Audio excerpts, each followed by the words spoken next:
नमस्कार दोस्तों, सहायक आचार्य को लेकर के एक बहुत ही बड़ी अपडेट आई। इस वीडियो को अंतिम तक देखिएगा। आपके मन में जो भी सवाल होंगे, सारे सवालों का जवाब इस वीडियो में आपको मिलने वाले हैं।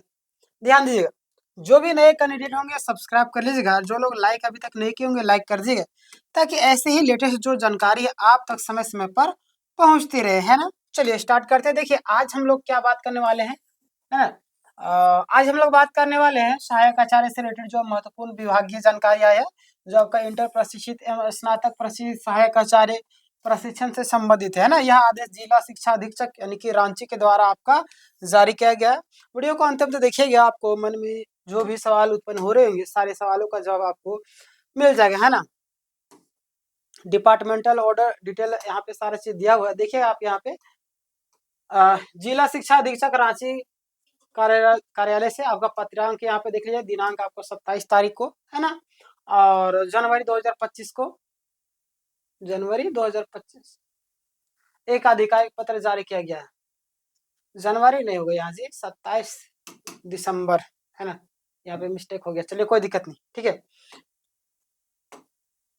इस पत्र में क्या क्या बातें बोली गई है, ध्यान दीजिए। इस पत्र में क्या क्या बातें बोली गई कि 26,001 नवनियुक्त जो सहायक आचार्य है, चाहे वह इंटर प्रशिक्षित सहायक आचार्य हो चाहे स्नातक हो, है ना, सभी के लिए प्रशिक्षण एवं उन्मुखीकरण कार्यक्रम का जो आपको बताया गया है ना, अनिवार्य बताया गया।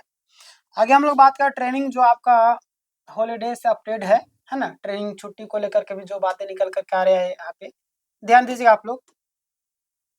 आदेश के अनुसार प्रशिक्षण की जो अवधि निर्धारित की गई है 27 जनवरी से आपका 5 यानी कि 27 यहाँ पे दिसंबर होगा, जनवरी लिखा गया ना, 27 दिसंबर होगा ना। 27 दिसंबर से आपका 5 जनवरी 2026 तक, है ना। वर्तमान में सभी सरकारी विद्यालयों में शीतकालीन जो अवकाश है उसको घोषित है, परंतु जो आपका जो भी नए है ना, जो आपका नए शिक्षक अभी बने हैं, नवनियुक्त सहायक आचार्य के लिए शीतकालीन अवकाश निरस्त कर दिया गया है ना। अर्थात अवकाश अनिवार्य के दौरान भी प्रशिक्षण में उपस्थित रहना अनिवार्य आपका होगा। क्लियर। आगे हम लोग बात करते थे, यहाँ पे ध्यान दीजिएगा आप लोग। अटेंडेंस को भी लेकर के एक अपडेट आई है। ज्वाइनिंग इंस्ट्रक्शन, बहुत सारी चीजें हैं जो आपको जानना अति आवश्यक है। आप चाहे सेलेक्टेड हो या ना हो, देखिए आप जानकारी इकट्ठा करके रखेंगे ना तो आपको बाद में दिक्कत ना हो, है ना। जिसमें आपका एग्जाम आता है, क्या उससे पढ़ते नहीं ना, आप पहले से पढ़ते आ रहे, है ना। केजी क्लास से आप पढ़ते आ रहे, इतने साल गुजर गए, है ना। 30 साल 35 साल 40 साल तब जा करके आज आपका नौकरी लग जाती है, इतने साल पढ़ने। तो वही सारी चीज अभी आप जानकारी इकट्ठा करते जाए धीरे धीरे धीरे, तब जा करके आप जहाँ पे आप फिर आपको आगे चलकर दिक्कत नहीं होगा, है ना। वही सारी चीजें हैं। यदि निर्देशानुसार 27 जनवरी की जगह चलिए से आपका 5 जनवरी 2025 तक प्रत्येक कार्य दिवस में आपका संबंधित नियंत्रण पदाधिकारी के कार्यालय में उपस्थित दर्ज करानी है ना। प्रशिक्षण की समाप्ति आपका 5 जनवरी 2026 है ना, अपराह्न में आपका होगी। क्लियर। आगे हम लोग बात करते हैं। तत्पश्चात आपका 6 जनवरी को आपका नवनियुक्त सहायक आचार्य के जो मूल पदस्थापन विद्यालय में योगदान करेंगे। क्लियर। चलिए आगे हम लोग बात करते हैं।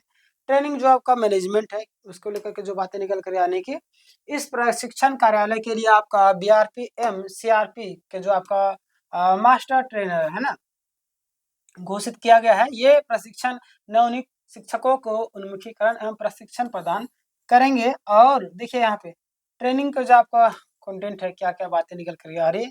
तो प्रशिक्षण के दौरान आपको विषयों की जानकारी दी जाएगी, जैसे कि आपका शिक्षा का जो अधिकार अधिनियम है ना, आरटीए एक्ट के तहत, फिर आपका बायोमेट्रिक अटेंडेंस सिस्टम को लेकर के भी आपको जानकारी दी जाएगी। राष्ट्रीय शिक्षा नीति 2020 जो आपका एनएपी है उसको लेकर के बातें निकल करके आ रही है। ये सारी चीजें आपको दी जाएगी। निपुण भारत मिशन है ना, एफएलएन, फिर आपका लेसन प्लान तैयारी, ये सब चीजें हैं। ज्ञान सेतु कार्यक्रम, फिर आपका मध्याह्न भोजन है ना, एमडीएम, और शिक्षक मूल्यांकन एवं प्रशिक्षण प्रणाली, यहाँ पे जिला स्तरीय शैक्षणिक योग्यताएं तो योजनाएं, वो सारी चीजें है ना। इसके अतिरिक्त रांची जिला में विशेष कार्यक्रम जैसे आपका Ranchi speak and ideal NEP यानी कि सिटी बेजो 2.0 पर भी प्रशिक्षण दिया जाएगा, है ना। तो जाओ आगे बढ़ते। यहाँ पे बायोमेट्रिक और सैलरी को लेकर के एक अपडेट आई है।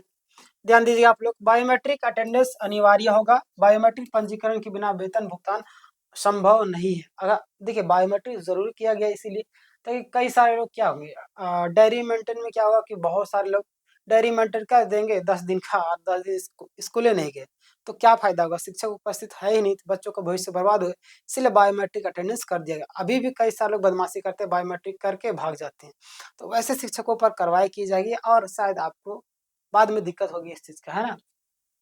आप अगर क्या आपका बच्चा उस तरीके से, आप जिस स्कूल में आप पढ़ा रहे वहाँ पे पढ़ता, तो आप उस तरीके से बंक मारते नहीं ना।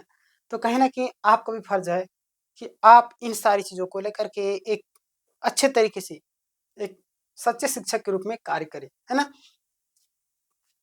जिन जिलों में पीए अकाउंट खोलने की प्रक्रिया चल रही है, सॉरी मतलब कई जिलों में, है ना, अगर आप नहीं किए होंगे तो करवा लीजिएगा। देखिए नवनियुक्त सहायक आचार्य का जो आपका डॉक्यूमेंट्स वेरिफिकेशन समय पर पूर्ण होगा और यथाशीघ्र वेतन भुगतान की जो प्रक्रिया में भी शामिल किए जाएंगे, है ना। यदि सभी औपचारिक मार्च 2026 से पहले पूरी कर ली जाएगी तो उसे वेतन भुगतान भी जल्द से जल्द की जाएगा ना, अवधि से पहले संभावित है।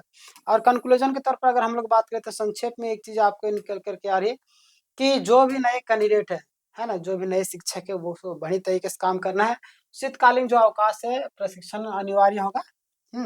और उपस्थिति एवं बायोमेट्रिक अत्यंत आवश्यक हो गया है।